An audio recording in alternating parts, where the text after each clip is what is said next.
এটা কি 375 টাকা কেজি? স্যার খেজুরের নাম কি লিখছে এটা? নাগাল স্যার। নাগাল। স্যার আর কি ভিজা ফিট? ভিজা ফিট এটা 390 টাকা করে কেজি। স্যার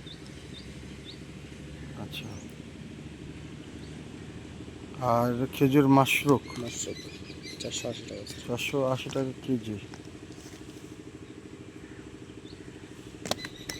এটা তো খেজুর ফরিদার মতো দেখতে।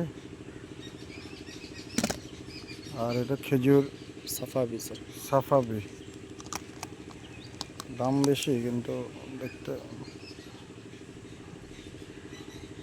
এগুলো পোকা আছে কিনা জানো? জানো না? পোকা নাই স্যার। সেটা আজওয়া স্যার 1050 টাকা। হ্যাঁ, অনেক দাম। দামগুলো মনে রাখবা, তুমি বলতে পারবা না দেখা? স্যার না আমি যে দেখে হাত ঢেকে রাখি। স্যার না দেখে কিন্তু হ্যাঁ, মিস্টেক তাহলে হয়ে কেমন গেছে। হবে? হ্যাঁ, 2-3টা প্রায় 500-700 জাতের খেজুর আছে। নাগাল, ভিজাফিট, মাশরুক, সাফাবি, আজওয়া, স্যার। খেজুর ফরিদা আছে, খেজুর দাবাস আছে, স্যার খেজুর মারিয়াম আছে, খেজুর সুক্কারি আছে। স্যার আমি 7-8টা আন্ডা বললাম, আরও অনেক খেজুর আছে। হ্যাঁ, স্যার ঠিক আছে।